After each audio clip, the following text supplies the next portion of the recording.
My name is Sergeant William Bill Hartley, and I'm writing this down because nobody else will believe what happened to Private First Class James Donovan in the winter of 1944. Some stories are too dark to be told around the campfire, too real to be dismissed as war nerves. This is one of them.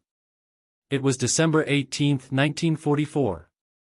The Battle of the Bulge had just begun, and our company, Easy Company, 2nd Battalion, 506th Parachute Infantry Regiment, was dug in near the Belgian town of Foy. The cold was merciless. It wasn't just the kind of cold that bites your fingers, it was the kind that seeps into your bones and makes you forget what warmth feels like. We were 32 men that morning. By nightfall, we'd be 31. Hartley, you got a smoke? Private Donovan asked me, his breath forming clouds in the frozen air. Jimmy, that's what we called him, was a kid from Brooklyn, barely 22 years old. He had that thick New York accent that made everything sound like a question, even when it wasn't. Here, I said, handing him my last lucky strike. Make it count. Supply trucks ain't coming through this weather. He lit it with shaking hands. Not from fear, Jimmy wasn't scared of much, but from the cold. We all shook back then.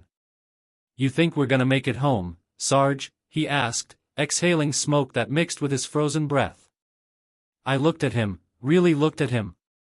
Dark hair matted under his helmet, dirt-streaked face, eyes that had seen too much for someone so young.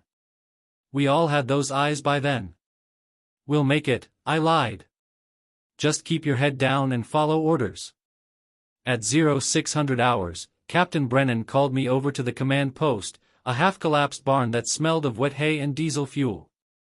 Hartley, he said, not looking up from his map, I need a 3-man patrol.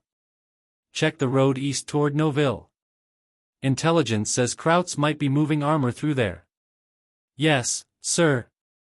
I'll take Donovan and Corporal Fisher. Make it quick. Radio silence unless you spot something big. In and out, 2 hours max. Understood, sir. I gathered Jimmy and Fisher, a quiet guy from Montana who could track a deer through a blizzard. If anyone could spot German movements, it was him. Listen up, I told them as we checked our M1 Garens and ammunition.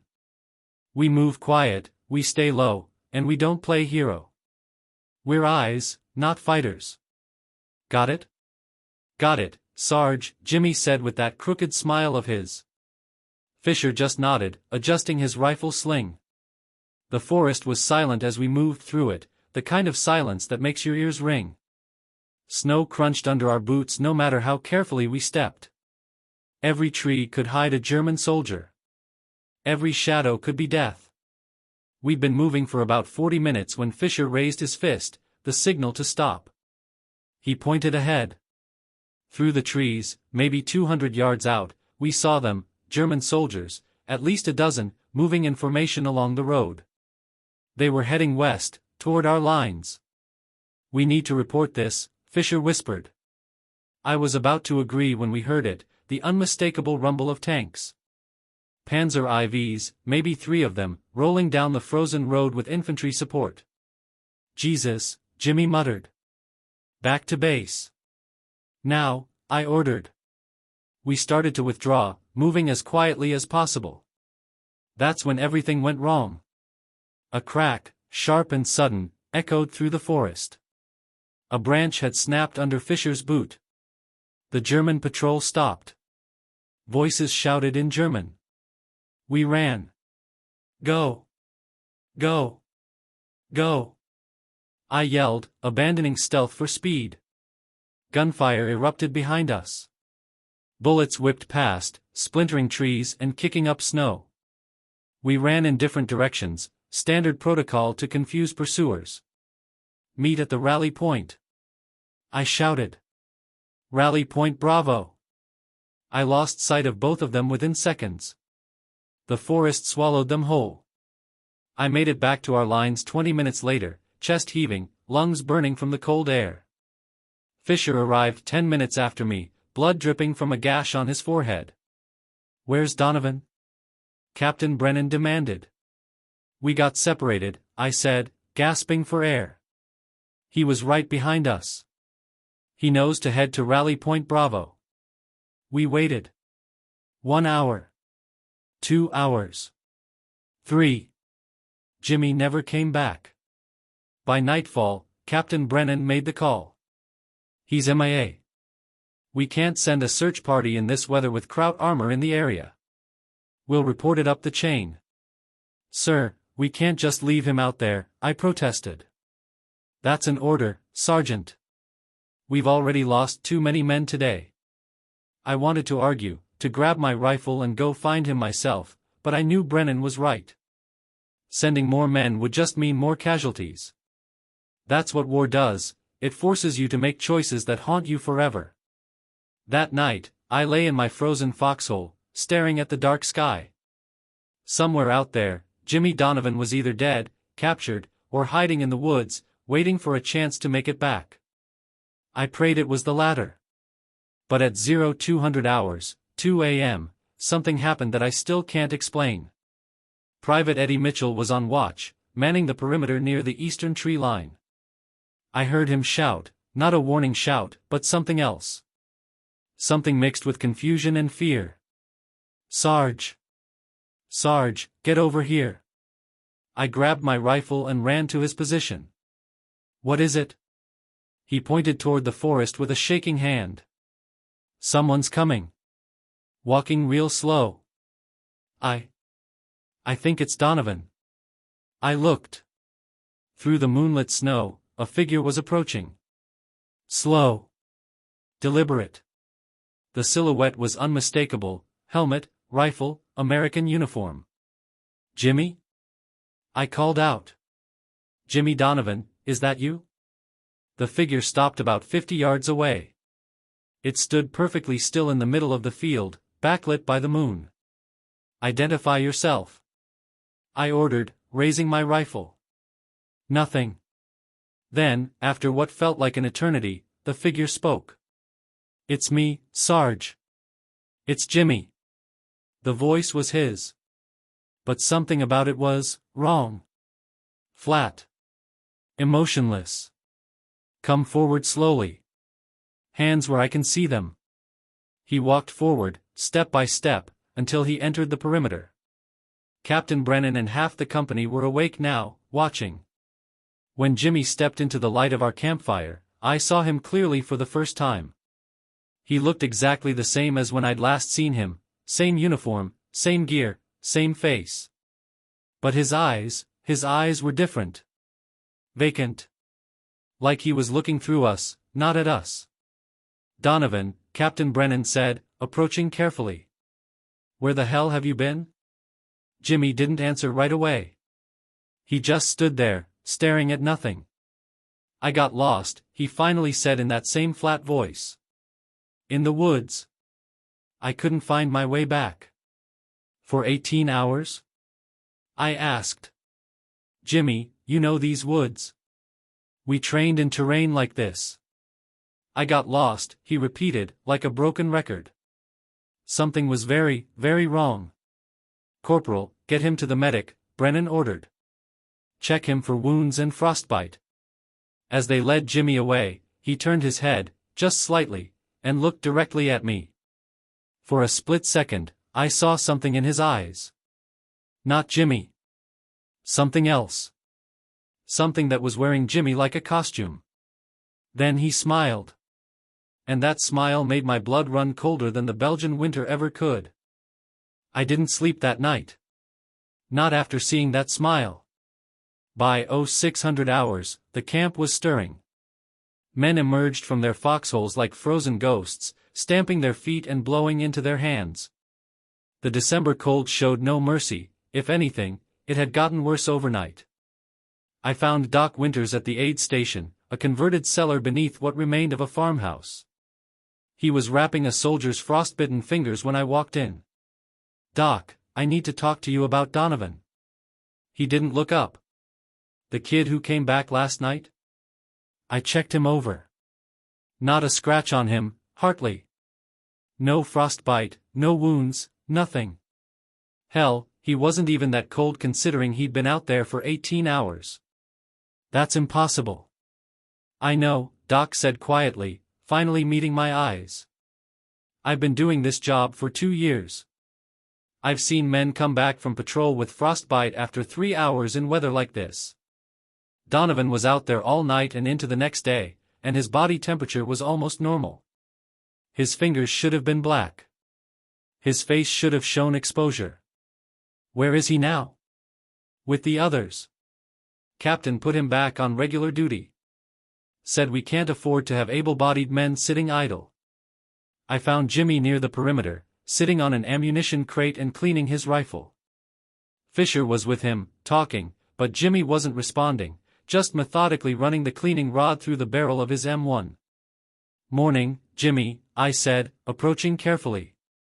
He looked up. His face was blank, emotionless. "Morning, Sergeant Hartley." Not Sarge. Not the casual way he'd always addressed me before. Sergeant Hartley. Formal. Distant. "You feeling okay? Doc said you checked out fine, but that was a long time out in the cold." "I'm fine," he said, returning to his rifle. Fisher caught my eye and tilted his head, the signal to step aside with him. "Sarge, something's off with him," Fisher whispered once we were out of earshot. "I've been trying to talk to him for 20 minutes. Asked him about his family back in Brooklyn, about his girlfriend Mary, you know, the one he wouldn't shut up about. He just stares at me like he doesn't know what I'm talking about." "You think he's in shock? Shell shock?" "I don't know. I've seen shell shock. This ain't that. It's like..." Fisher struggled for the words. "It's like he forgot how to be Jimmy Donovan." Throughout the morning, I watched him. We all did. Jimmy moved through his duties mechanically, checking ammunition, reinforcing foxholes, standing watch. But there was no life in him. No jokes. No complaints about the cold. No asking for cigarettes or talking about home. Private Eddie Mitchell, the kid who'd first spotted Jimmy returning, pulled me aside around noon. "Sarge, I gotta tell you something. About last night." "What is it, Mitchell?" He looked around nervously, making sure no one else was listening. "When Donovan was standing out there in the field, before you came, I had my rifle trained on him. Had him right in my sights. And I swear to God, Sarge, he wasn't breathing." "What do you mean he wasn't breathing?" "I mean his chest wasn't moving. No breath clouds coming from his mouth. Nothing. It was like looking at a statue. Then you showed up and called out to him, and suddenly he was breathing again. Like he remembered he was supposed to." A chill ran down my spine that had nothing to do with the cold. "Mitchell, you were tired. It was dark. You probably just..." "I know what I saw, Sarge," he interrupted, his voice cracking. "Something ain't right with Donovan. Something ain't right at all. That afternoon, things got worse. We were gathered for mail call, one of the few moments of hope in the misery of war. Letters from home. Photographs. Reminders that a world existed beyond the frozen hell of Belgium. Lieutenant Harris read out names: Campbell, Rodriguez, Kowalski, Donovan. Jimmy took the letter, 3 pages, by the look of it, and stared at the handwriting on the envelope. I recognized it. Mary's handwriting. He'd shown me her letters a dozen times before, reading passages aloud with that stupid grin on his face. He opened it slowly, read the first page, and then, without any emotion whatsoever, tore it into pieces and let them fall into the snow. The men nearby went silent. Everyone knew how much Mary meant to Jimmy.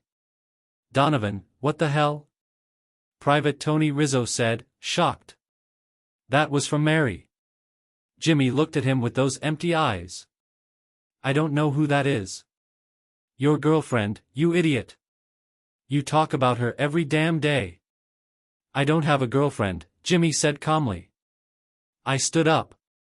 "Jimmy, come with me. Now." I led him away from the others, behind the remnants of a stone wall. "What's going on with you?" "Mary, you love her." You carry her photograph in your pocket. You told me you were gonna marry her when we get home. He looked at me blankly. I don't remember that. You don't remember Mary? No. Do you remember Brooklyn? Your family? Your mother? He thought about it, really thought about it, like he was trying to recall information from a book he'd read long ago. I know I'm from Brooklyn. I know I have a mother. But I can't see them. Can't remember their faces. Jimmy, you need to talk to Doc Winters. You might have. I'm fine, Sergeant Hartley, he interrupted. I can perform my duties. That's all that matters. He walked away, leaving me standing there in the snow, more disturbed than I'd ever been in combat. That evening, Captain Brennan called a meeting with his officers and senior NCOs. We gathered in the barn command post, breath steaming in the cold air. Gentlemen, I'll be direct, Brennan said, looking at each of us. Several of you have expressed concerns about Private Donovan. I've noticed the changes too. Doc Winters has cleared him physically, but mentally. He paused. We don't have the luxury of sending men back for psychiatric evaluation. We're undermanned as it is. Unless he becomes a danger to himself or others, he stays with the unit. Understood? We all nodded, but I could see the doubt in their eyes. Hartley, Brennan continued, you're his squad leader. Keep an eye on him. Report anything unusual. Sir, with respect, everything about him is unusual now. Then report anything dangerous. Dismissed. As the others filed out, I lingered. Captain, I've known Jimmy Donovan for 8 months. The person who came back last night, that's not him. Brennan's jaw tightened. Then who is it, Sergeant? I didn't have an answer. That night, I volunteered for watch duty, midnight to 0400 hours. I positioned myself where I could see Jimmy's foxhole. He was on watch 2, stationed 30 yards away at the eastern perimeter. Around 0200 hours, the same time he'd appeared the previous night, I saw him stand up. He climbed out of his foxhole and started walking toward the forest. Donovan! I hissed. Where the hell are you going? He didn't respond. Just kept walking, slow and deliberate, toward the tree line. I grabbed my rifle and followed him. Jimmy, stop! That's enemy territory. He walked into the forest. I had no choice but to follow. The moonlight filtered through the bare branches, casting skeletal shadows across the snow. Jimmy moved through the trees like he knew exactly where he was going, never hesitating, never looking back. Jimmy, goddammit, stop! He stopped. I caught up to him, breathing hard. What are you doing? You know better than to leave your post. He stood perfectly still, staring ahead at something I couldn't see. Jimmy? Then he spoke, but the voice wasn't his. It was deeper, older, and carried an accent I couldn't place. He's not here anymore. Every hair on my body stood up. Who are you? The thing wearing Jimmy's face turned to look at me. His eyes reflected the moonlight like an animal's. He's gone. Taken. Replaced. But I needed to come back. Had to complete the mission. What mission? What the hell are you talking about? They're coming, Sergeant Hartley. In 3 days. The big push. The offensive. I needed to see it. Needed to be here when it happens. How do you know about the offensive? That's classified intelligence. He smiled that terrible smile again. I know because I've seen it before. I've been here before. Again and again and again. Different faces, different names, but always the same. Always December.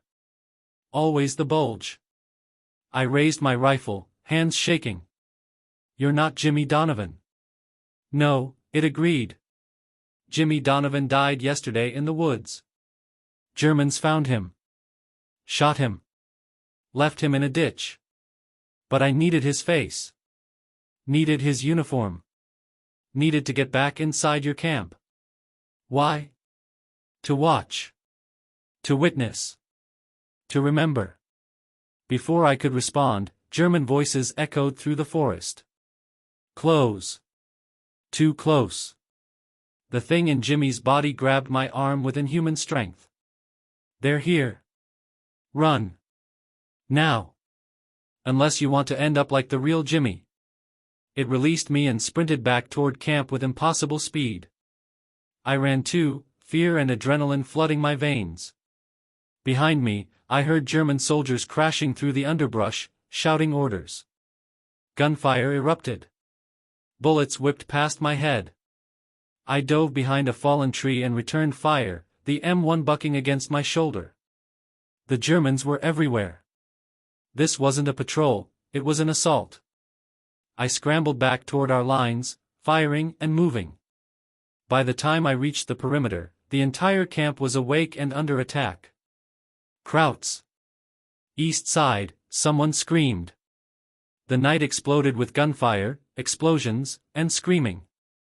The German offensive, the one Jimmy had mentioned, had begun early. In the chaos, I saw him. Standing calmly in the middle of the firefight, not taking cover, not firing his weapon. Just watching. Bullets passed around him. Mortars exploded nearby. Men died screaming. And Private First Class James Donovan just stood there, smiling. The German assault lasted 4 hours. 4 hours of hell that felt like an eternity. Mortars rained down on our positions. Machine gun fire tore through the frozen air. Men screamed, bled, and died in the snow that turned crimson under the moonlight. By 0600 hours, we'd pushed them back. Barely. We lost 11 men. Another 16 were wounded. Our defenses were shattered, our ammunition critically low. But we held. As dawn broke over the Belgian forest, I found Captain Brennan coordinating defensive positions. His face was covered in soot and blood, not his own. Hartley, he said, his voice hoarse from shouting orders. Good work holding the eastern perimeter. If you hadn't given the alarm when you did, they would have overrun us. I didn't tell him the real reason I'd been out there. Didn't tell him about the thing wearing Jimmy's face. Where's Donovan? I asked instead. Brennan's expression darkened. That's what I wanted to talk to you about. Come with me. He led me to the aid station. Doc Winters was working on wounded men, his hands covered in blood. In the corner, sitting on a crate with his hands bound behind his back, was Jimmy. 2 MPs stood guard over him. What happened? I asked. During the attack, Brennan explained, Lieutenant Harris saw Donovan standing exposed, not fighting, not taking cover. When Harris ordered him to get down, Donovan didn't respond. Just kept watching. Like it was a goddamn show. Harris had him restrained for his own safety. I approached Jimmy slowly. His face was expressionless, but his eyes, those wrong eyes, followed my movement. Hey, Jimmy, I said quietly. You okay? I'm fine, Sergeant Hartley. Why didn't you fight? Why didn't you take cover? He tilted his head slightly, considering the question. Because I knew I wouldn't be hit. How could you possibly know that? That smile again. Because I've seen this before. I told you. Again and again and again. Brennan stepped closer. What the hell is he talking about, Hartley? I had to make a choice. Tell the truth and sound insane, or lie and let whatever this thing was continue to wear my friend's face. Captain, I need to speak with you privately. We stepped outside. The sun was rising, painting the snow-covered battlefield in shades of orange and red. Bodies lay where they'd fallen, both American and German. Sir, I don't think that's Jimmy Donovan in there. Brennan stared at me. Excuse me? Last night, in the forest, before the attack, he said things. Knew things he shouldn't know. He said Jimmy was dead. That he was something else. Something that took his place. Sergeant, I understand you're under stress. I know how it sounds, sir. But look at the facts. He survives 18 hours in sub-zero temperatures without frostbite. He doesn't remember his own girlfriend. He stands in the middle of a firefight and doesn't get hit. And he knew the Germans were coming before they attacked. Brennan was silent for a long moment. What are you suggesting? I don't know, sir. But I do know that whatever's in there, it's not Jimmy Donovan. This is insane. Yes, sir. It is. Brennan rubbed his face, exhausted and conflicted. We can't execute one of our own men based on ghost stories, Hartley. He'll be sent back for psychiatric evaluation. That's all I can do. Sir. That's an order, Sergeant. But Jimmy never made it to psychiatric evaluation. That afternoon, as medics prepared to evacuate the wounded and unstable soldiers to the rear lines, something happened that would haunt me for the rest of my life. Private Eddie Mitchell was guarding Donovan in the aid station when he started screaming. We rushed in to find Mitchell backed against the wall, rifle raised, trembling. He changed, Mitchell stammered. His face, it wasn't, oh God. Jimmy, or the thing that looked like Jimmy, sat calmly on the crate, hands still bound, smiling. What did you see, Mitchell? Captain Brennan demanded. His face, sir. For just a second, it wasn't Donovan. It was someone else. Someone older. And then it changed back. You're seeing things, Private, Brennan said, but I could hear the doubt in his voice. No, sir. I saw it. We all saw things like this before, back home. My grandmother, she told stories about. Enough, Brennan cut him off. Donovan, you're being transferred to Battalion HQ for evaluation. You'll be transported this evening. The thing in Jimmy's body nodded. As you wish, Captain. But evening never came. At 1,400 hours, German artillery began pounding our positions again. Bigger guns this time. Heavier bombardment. The main offensive had begun. Tanks rolled through the forest. Hundreds of German infantry advanced behind them. This wasn't a probe anymore, this was a full-scale assault. All hands! Brennan shouted. Everyone who can hold a rifle, to the line. In the chaos, someone made a decision, I never found out who, to cut Jimmy's bonds and give him a weapon. We needed every man. I found myself in a foxhole with Fisher, firing at waves of German soldiers advancing through the snow. This is it, Sarge. Fisher yelled over the explosions. They're gonna break through. He was right. There were too many of them. Our ammunition was running low. Men were dying faster than we could count. That's when I saw him. Jimmy Donovan, or whatever he was, walked out into the middle of the battlefield. No cover. No fear. Just walked. Donovan, get down! I screamed. He stood there as bullets whipped around him. A German tank's machine gun opened fire, tracers cutting through the air. Nothing touched him. It was like he existed in a different space, a different time. Bullets passed through where he should have been. Explosions erupted around him, but he remained untouched. And then he raised his rifle. What happened next, I still can't fully explain. He fired once. A German soldier 200 yards away dropped. He fired again. Another fell. Again. Again. Again. Each shot was perfect. Impossible. Each bullet found its target no matter the distance, no matter the cover. He didn't aim like a normal man, he just pointed and fired, and men died. The Germans began to panic. You could see it spreading through their ranks like wildfire. This wasn't battle anymore, this was something else. Something unnatural. Was ist das? German voices shouted. What is that? They began to retreat. Not an organized withdrawal, a rout. They ran, abandoning equipment, leaving their wounded. Within 20 minutes, the assault had collapsed completely. The battlefield fell silent except for the moans of the dying. And Jimmy Donovan stood in the middle of it all, surrounded by bodies, his rifle smoking in his hands. I climbed out of my foxhole and approached him slowly. "Jimmy, what are you?" He turned to look at me. For a moment, just a brief moment, his face flickered. I saw what Mitchell had seen. An older face. Different features. Eyes that had seen centuries, not years. Then it was Jimmy again. "I told you, Sergeant Hartley. I've been here before. Many times. Different wars, different faces, different names. But always the same. Always death. Always witnessing. Why? Why do you keep coming back?" "Because someone has to remember," he said quietly.